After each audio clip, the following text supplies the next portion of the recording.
Okay, well, welcome. Brian, I will tell him I said you say hi. Actually, I was in a meeting with Chad for most of the day today, so I'll see him tomorrow again. Well, welcome everyone. My name is Chris Reuter, and you are now starting EDU 580 as part of your Master's in Education Leadership through Cardinal Stritch, and this class is on supervision and evaluation. I'll be biased to this class as this is my third time teaching it. I think this is one of the most influential and important classes you'll take within your program, as it will help you to establish that culture of your building and implement different initiatives that you see fit and supervise and evaluate them through a continuous improvement model for the greater good of all of your students.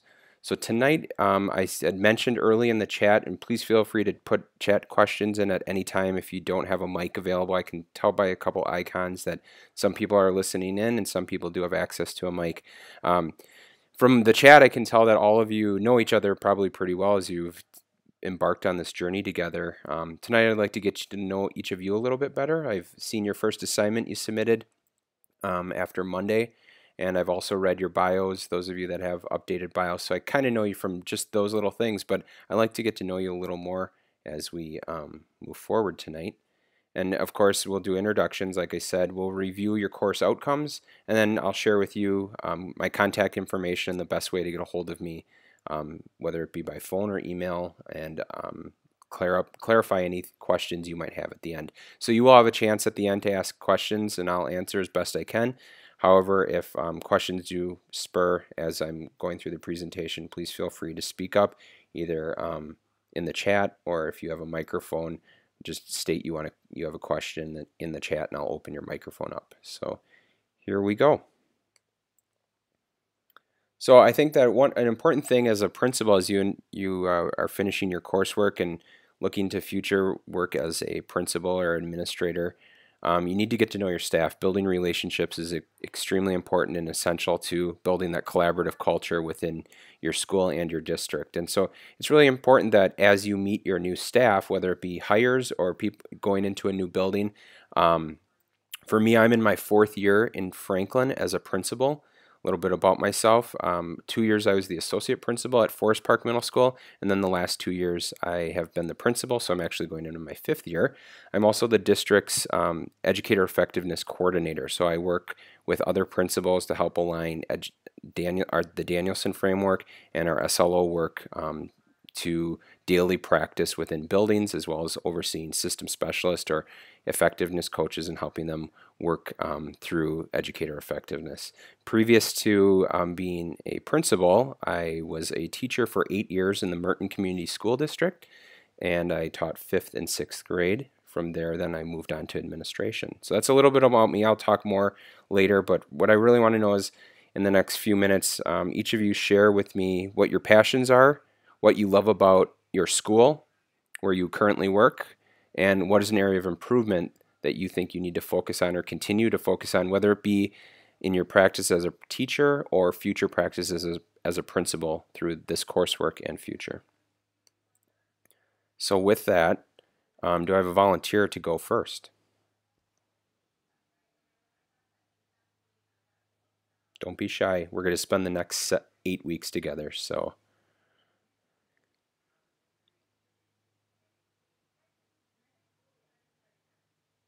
No one? All right, so I can go if excellent. can you hear me? Yes, Rob, thank you. Go ahead. All right. So I guess my passion lies a lot in student improvement, and I guess one of the big passions in education for me is the behavior side, so PBIS. Um, Excellent. and I think that really impacts a lot of the other initiatives you're able to do with students. So I'd say that's probably my biggest passion. That's excellent. I would agree that that's a student behavior and attitude towards school, that motivation factor and that engagement into school is if you can get that going, you can do a lot of other great things. What would you say is the best thing about working in your school? Well, I'm transitioning to a new school well, I'll start June 1st, although I've been in trainings the last couple of weeks. So one of the biggest things I'm excited about the new school, I'm moving to Waupun area, junior, senior high. And one of the biggest things I'm excited about there is they have an academy model to go with college and career readiness. So students are signed up in academies and they get to do some career exploration and have some project-based learning.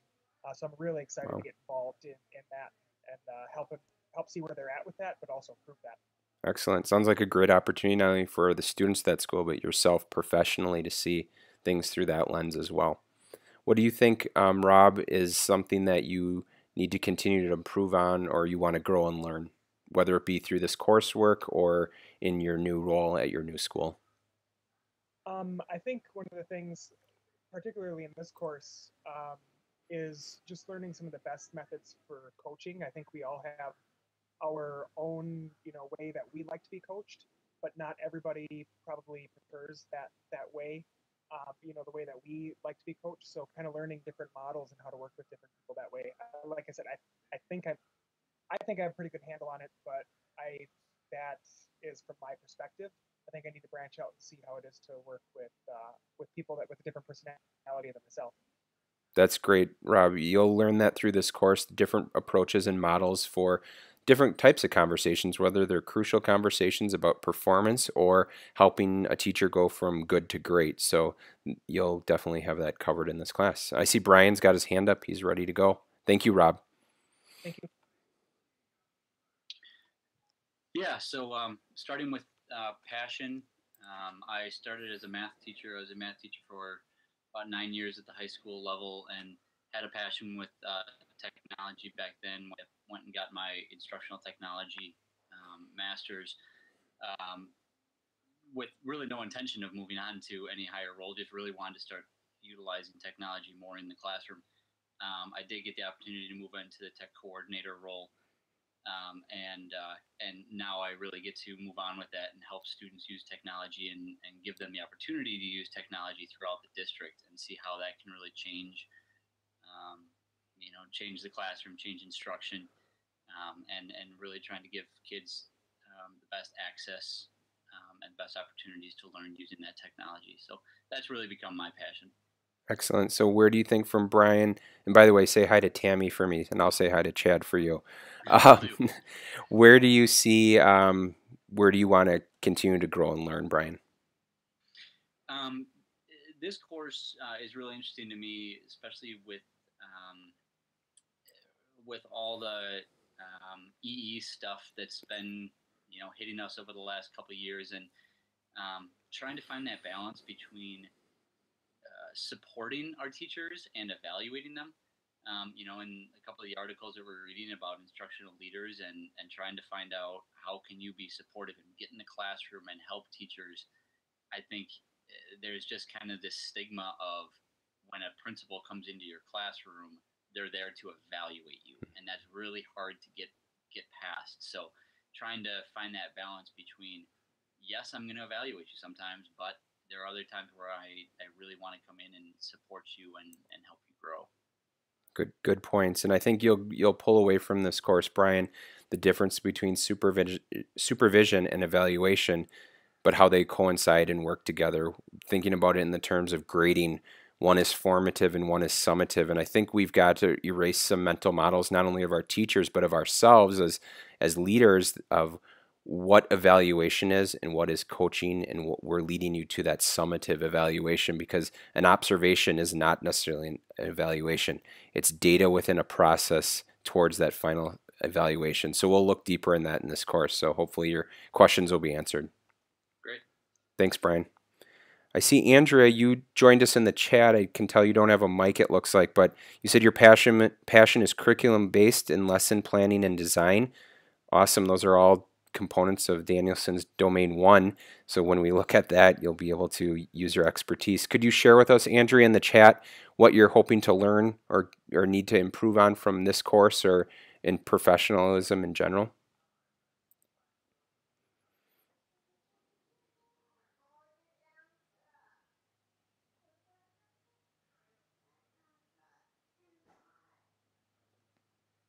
Just wait for the response. I apologize too. I have a three. I usually don't do these from home, and I am at home early tonight, and I have a 3-year-old here, and he likes to jump into the camera. So if you see someone looking over my shoulder, you'll know who that is. Andrea, thank you for sharing. I want to eliminate the negativity some teachers have about observations. I would agree, and that really we're going to talk about that when we look at continuous improvement and how we align professional development and learning to the observation process and how it is a growth model rather than I got you model. And some people have that feeling because they've had bad experiences, and hopefully one of my outcomes from this course, not only the course objectives, but my outcome for you is to help you align your visions and thinking around the observation process and how that can help improve your school and not be just something you check off and do to satisfy the state requirements. So thank you, Andrea. Dave, it looks like your mic isn't working either. Your passion looks like it's to continue working with great teachers and students at Arrowhead High School. I would agree. I will send my kids there someday, so I hope that continues. And you want to foster a healthy culture that you already have at your school, and really learn how to ask the right questions during the evaluation process and make the future observations meaningful. I think it's similar to what I shared about Andrea's. Thank you, Dave, for sharing that about aligning observations as a part of continuous improvement, and again, not a check mark off the list. I'm going to jump over to Jen. She has her hand in the air, so we'll see what she has to say. I would say my passion, especially right now, is student engagement. I work in an urban setting in Racine in a middle school, and I can tell you from experience that engaging middle school students is not always the easiest thing in the whole wide world. So right now I'm focusing on project-based learning and personalized learning to attempt to increase engagement and hopefully affect student achievement. Um, the thing I love about my school, besides my kids, is the staff is absolutely amazing. Um, they are supportive and always willing to try out new things. At least most of them are. We do have a little bit of a consistency and a retention problem. So I'm actually kind of hoping that through learning about supervising and evaluating that I can use that coaching to help increase retention and create a more consistent approach across a building. When you figure that out, will you let me know the answer to that one? I just came off of a first day of an administrative retreat today, Jen, and we talked about engagement heavily as we looked at Danielson's work and how we're going to move forward with educator effectiveness.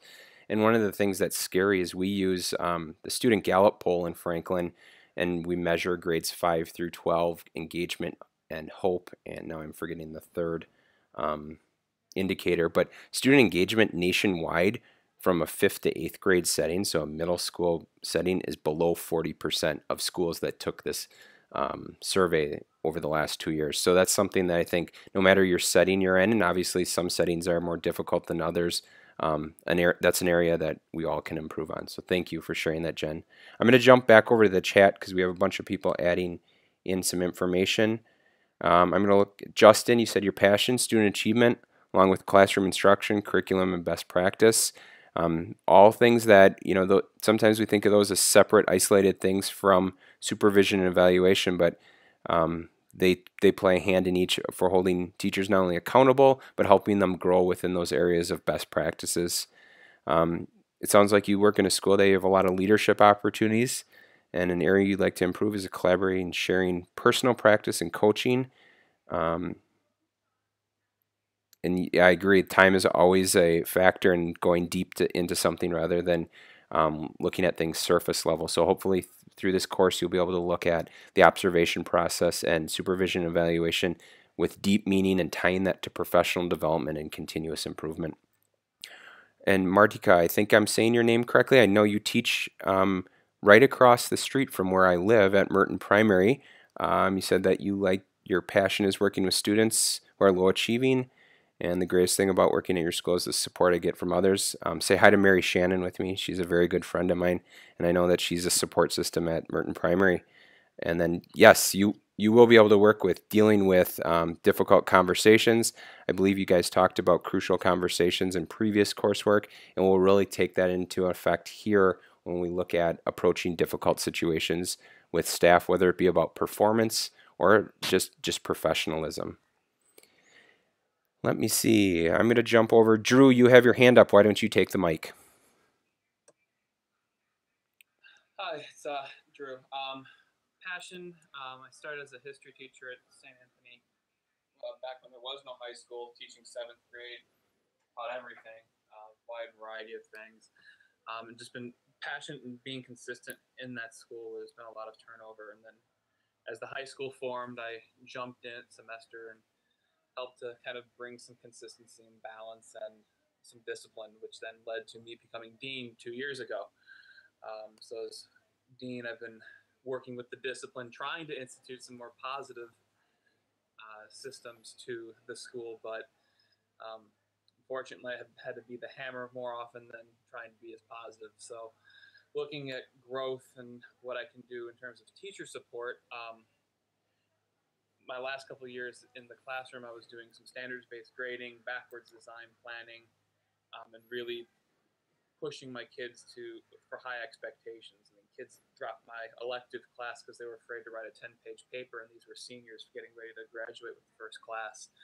So in terms of helping teachers, I haven't been able to get in the classroom again because I've been the discipline, and I haven't really been able to forge those relationships with teachers and really have those conversations. So really coming up with a good way to communicate, a better way to communicate with teachers, both prior to observing them and then afterwards, in a meaningful way. Getting a good firm footing so that next school year I'm ready to offer some more support to returning teachers that are still young, as well as some of the new staff and the old veterans. Sure, thank you, Drew. I think it sounds like you have a full plate with your roles and responsibilities, but you made a good point that it's really about having meaningful conversations. And I've said this already before tonight, but I think too often we get in the mode of I've got to get my observations done, as whether you're a principal, an associate principal, a dean of students, or an effectiveness coach or a peer observer, and you just start making it a checklist priority rather than it's aligned to helping that teacher grow and learn. We talk about Jose, I think you have your mic on. Thank you. We talk about wanting to meet kids where they're at in order to help them grow to the next level of proficiency, or however you grade or assess your students. But we have to do the same thing for teachers using, a standards-based framework, whether it's Strong or Danielson, and meeting our teachers where they're at in order to help them grow to that next level for the sake of kids. I'm going to jump over to the chat again. Trent, you talked about you want to grow professionally and talking about positive staff environment. I agree. There is a lot of negativity because of educator effectiveness. Some districts did not have solid programs or policies in place when it came to teacher or principal practice. Some did have solid programs in place, and now everyone's uniform. So there are some growing pains. I'll just give you a little history. I was able to be on the state work team for the past 3 years, working with DPI to help create and refine some of the work around educator effectiveness. If you're a Teachscape school, you use the Danielson framework, that will look completely different next year. That's been a redesign, so it's more user-friendly. So there's good things coming. Yes, Justin, I agree. There's things coming. DPI and people in the field like myself have been working closely with Teachscape as well as with DPI to refine as we go, listen to teachers and hear their voice as well as other principals and their voices so that we can continue to refine in order to make sure that we keep this a growth model. Let's see here. Deidre, you said that your passion is special educations. You're a speech and language pathologist. Yeah, that's a great profession, helping children to foster the ability to communicate and succeed in academic settings. Good kudos to you that next year you will be pursuing your director of special education's license.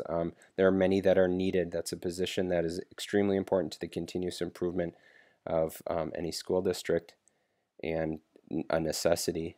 Let's see here. You also stated that you have an amazing lead learner and instructional mentor at your school. So it sounds like you have a great role model to learn from, and that'll be important as you look at what you want to do and don't want to do, or want to accomplish and don't want to accomplish as you become an instructional leader and principal down the road. Jose, you've patiently waited with your hand in the air. I believe you're new to this cohort, Jose. Why don't you take the mic and tell us what your passion is and what you look to learn?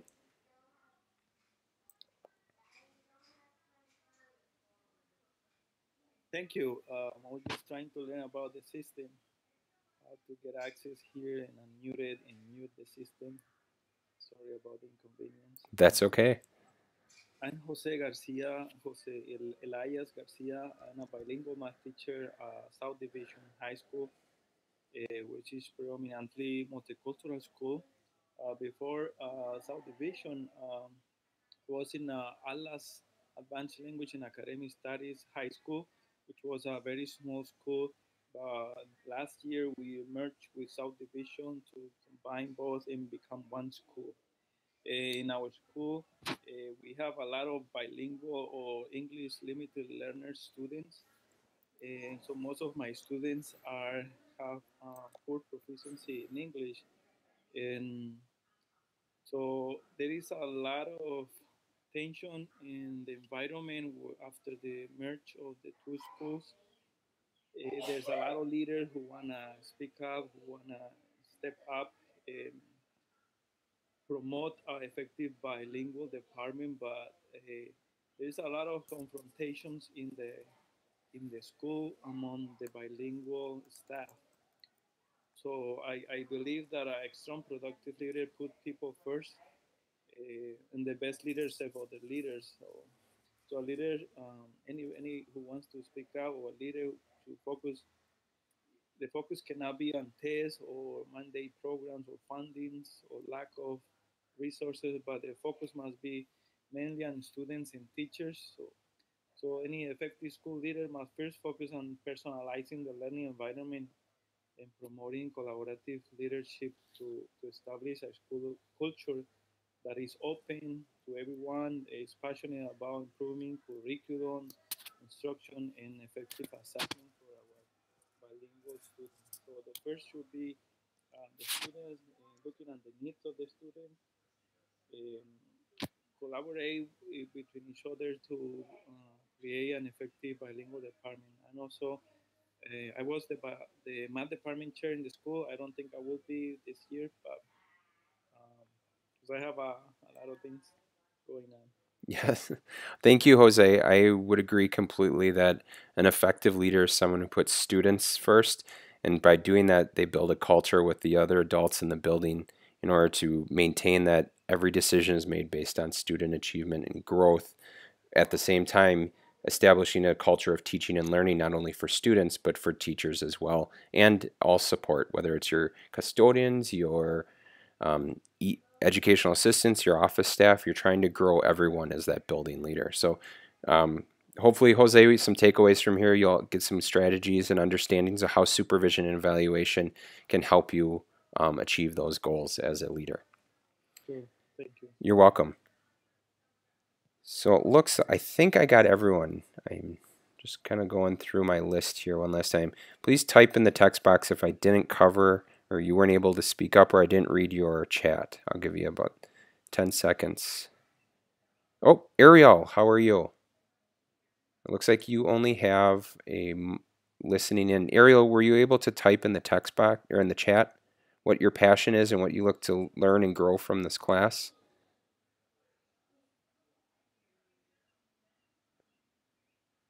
Excellent. We'll give you more than a few seconds.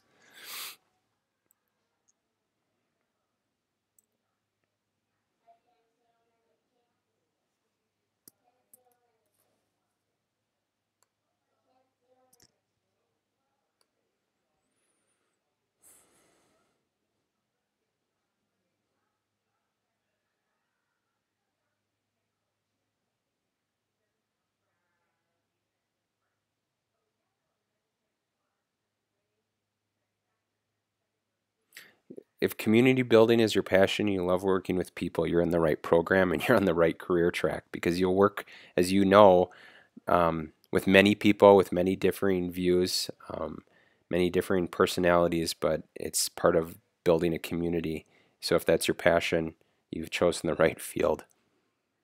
Anything you want to learn, your major takeaways or learn or grow from this course or future work?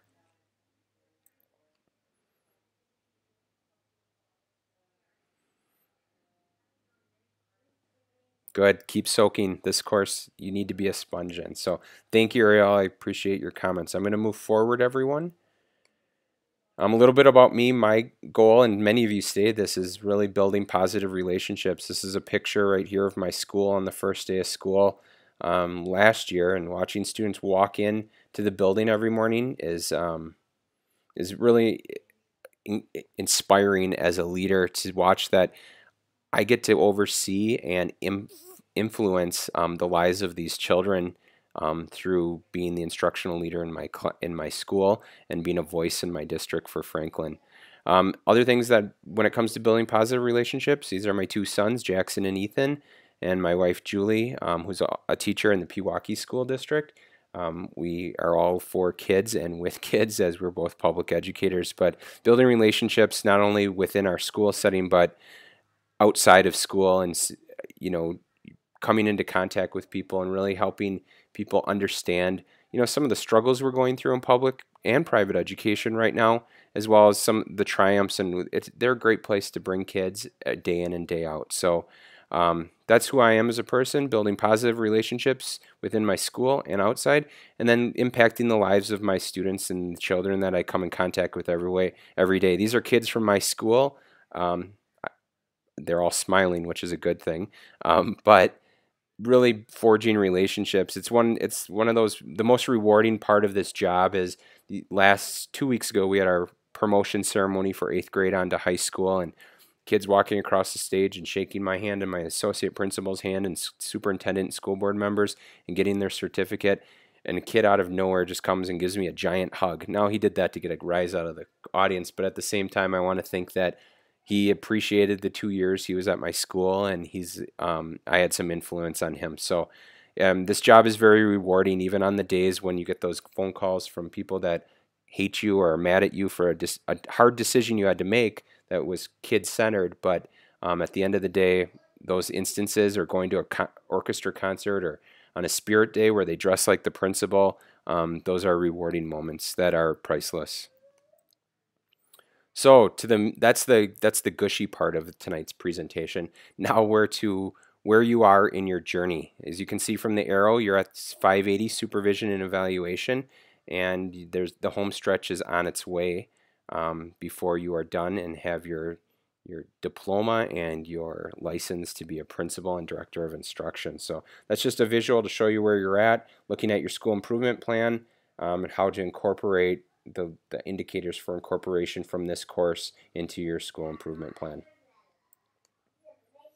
So I'm going to go over quickly in the course outcomes. I apologize. I made an announcement on Canvas that when I did a transfer of content, for some reason this time the syllabus didn't transfer the dates correctly. I will clean that up within the next week so that the syllabus reflects the dates, but if you go to each module and assignment, those are the correct due dates. Those transferred, but the actual syllabus, the correct syllabus, did not. So our first outcome, you're going to interview your mentor, which is your site coordinator, most likely the principal at your building or whoever you've been working with along this journey, and write a 2 to 3 page executive summary of the present state and preferred state of supervision and evaluation in his or her organization. If you're a public school, it's either going to be the Wisconsin Educator Effectiveness Framework, or you're going to be using the CESA 6 Strong Model. So depending upon that, the outline for questions and what needs to be covered is in the module. From there, the second outcome, you'll review the literature on assigned modules of teacher evaluation, and then through class discussion boards, other activities that have been identified, you will be able to understand the essential components and how this model is implemented. You have a variety of assignments beyond just class discussion boards. Your third outcome is the practice the teacher evaluation process. This is going to be a big one, using supervisory skills, that include a pre-observation conference, which is videotaped, a formal observation, and a post-observation conference, which is also videotaped, with a volunteer teacher following the clinical conferencing model that you'll learn more about as we progress. That includes a data collection form of using your understanding of collecting evidence that is unbiased. I know it's summer, so it's going to be difficult to find a teacher. I highly recommend you start connecting with someone you know that is teaching summer school in your district or another district and set up a time to explain to them what you might need their skills for, going in and doing an observation, whether it be a 30-minute summer school class, 60-minute. Maximum I want anyone doing an observation is 45 minutes at this point in your journey. So you're going to be doing a pre-observation conference with them, so you're going to need to meet with them at least 3 times. The first being a pre-observation conference, then the actual observation, and again the post-observation. You'll be uploading video of both the pre and post-observation conference, and I will give you formative feedback on your skills of conferencing with teachers, and that obviously takes place after you've learned different approaches and models for those conferences. So Jose, good question. The only part that is videotaped is the pre and post observation conference. I do not want to, you do not have to videotape, and please don't, the actual observation. Brian, good question. Is the picture taking assignment in the summer? All of schools clear their walls. That's a very good question, Brian. This is the first time we've taught this course in the summer. One of the assignments is you have to walk through your building take pictures that align with instructional leadership. I'm okay if it's not in a school setting and you have pictures or something that you know that can symbolize. I'll give a lot of leeway on this because it is summer. That look like instructional leadership from a standpoint of a symbol that you might take a picture of something you put on your table in your house. So it doesn't have to be physically from the school. It could be pictures of your school's mission statement from the website, a screenshot, or a picture of your school, and then you explain a little more in depth what that looks like. Deidre, I think you asked that it says it's due July 12th, but it's in Module 1. Should we go with the due date? As of right now, yes, I will double check that due date, but I think from there was some time because usually when this course takes place during the school year, it's time for the teachers to map out what they want to do for this assignment. But I will look at that a little closer after this. Again, there were some transfer errors with due dates that I had to go through and change everything manually that didn't transfer over correctly, so that could have been a mistake on my point, but I'll make sure to clear that up and look at it. I want to say too, I know it's summer and there's a lot going on, and some of this work is a little more difficult during the summer because you're not immersed in a school and you don't have that quick connection with your principal or whoever your site coordinator is. So if you are having trouble with an assignment, please contact me. I'll help you through it, and I'm flexible on due dates. However, if you just don't contact me and something shows up a week or 2 weeks late, then that's an issue. But I understand with it being summer, access to buildings, access to people. You all have lives as well. It's summer. It's your time to re-energize and relax as teachers. Spend time with your family. Please know that just contact me, and I'll talk a little bit again later about contact information and what's best. Fourth outcome is create a supervisory platform linked to classroom supervision. One of the questions that was posed to me by many of you was due dates. I know that I think you had Jamie Feckler as your someone, if they could say yes. Was Jamie Feckler your last? Good. Yes. He was your last instructor. I sat with him for 9 hours or 8 hours today. So Jamie's an elementary principal, as you know, in Franklin. And he shared with me, as well as Eric Dimmitt shared with me, that in the previous 2 courses you had, due dates were Sundays. I answered an email to a couple of you, and then I thought, this is an email I'm going to probably see more and more. The way this course is designed and the way feedback is given, you'll see that things are due. Some weeks there's something to do almost every night, and then some weeks there's things due every other day or every third day. We're going to keep the due dates that way because each assignment builds on the next, and if you don't get the feedback from me, and you can't necessarily do as well as maybe you thought you could on the next assignment as things build on each other. So the quality of it being summer is you're going to get very timely feedback from me. As I'm in the office every day and in front of my computer, I have a 12-month contract, and July is a very quiet month, so I can spend some time on during the day to assess your work. So yes, it seems like there's a lot that's going to be due at a rapid pace, but it's not going to be piled up all on one day, and you're going to get timely feedback you need in order to do something like outcome 4, which is the supervisory platform linked to classroom supervision. Jackson, thank you. So that kind of answers that question for you.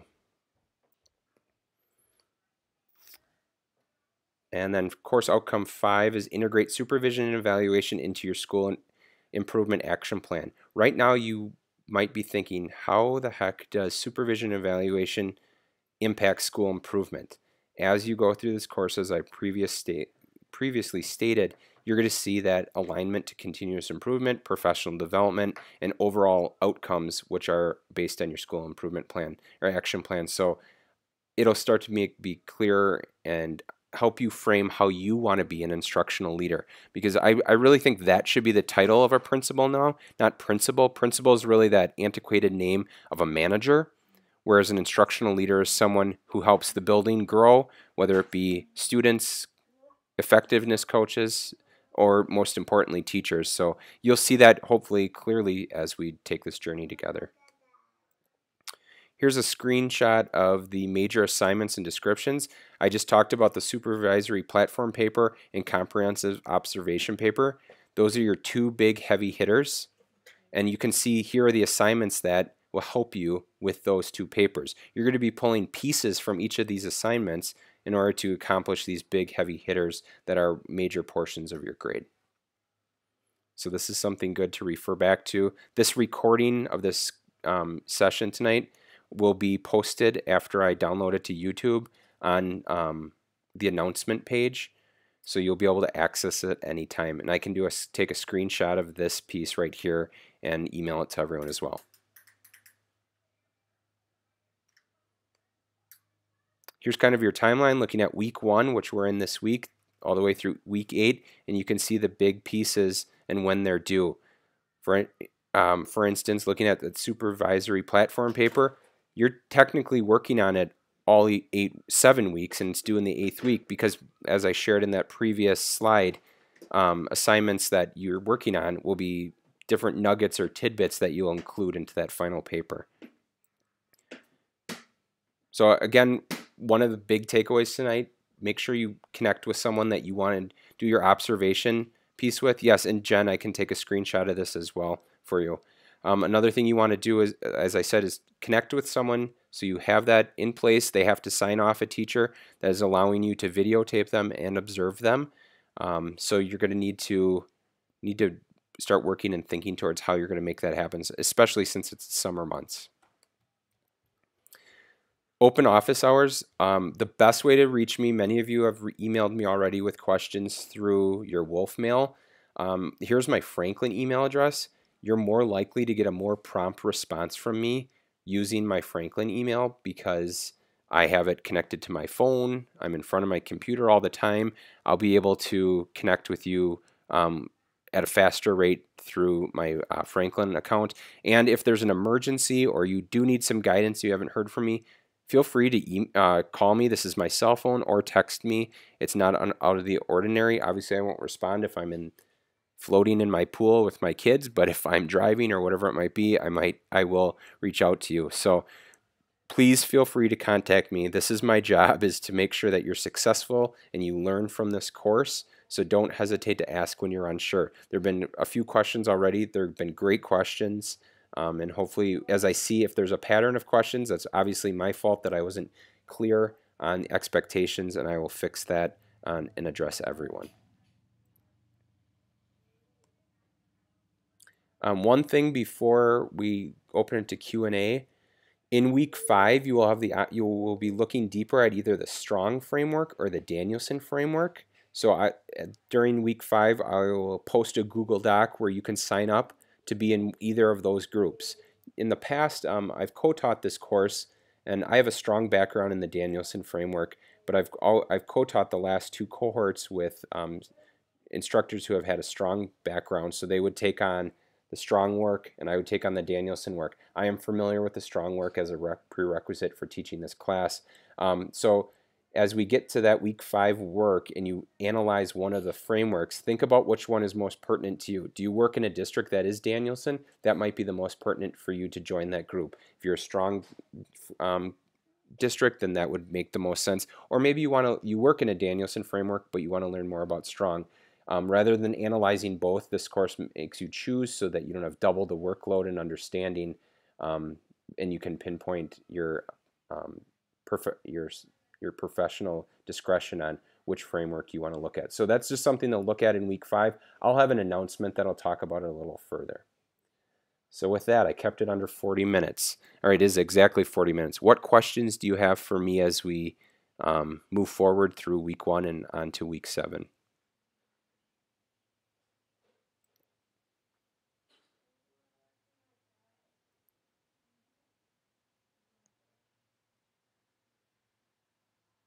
So 2A, managing classroom procedures. I just waited 8 seconds, so that's pretty good wait time. Anyone have any other questions?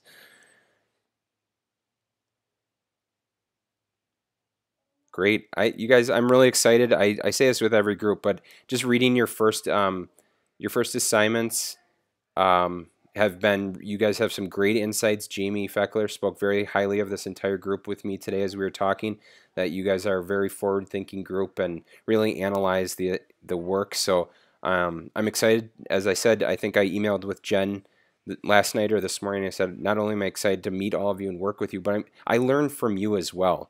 This is a great opportunity to learn together, and it sounds like your cohort is very collaborative in nature and you work well together. So Brian, yes, there is an actual form in Canvas to sign off with. So hopefully this was a great first session. Our midpoint check-in, we'll do another similar session where it's really about trends I'm seeing in work, and I hopefully can answer big questions like that you might have or that I'm seeing, and you guys can ask me logistics and we can game plan moving forward so that you're all successful within this course. Any other last questions? All right, guys, you enjoy this nice evening, and I will see you in Canvas. Have a great evening, everyone.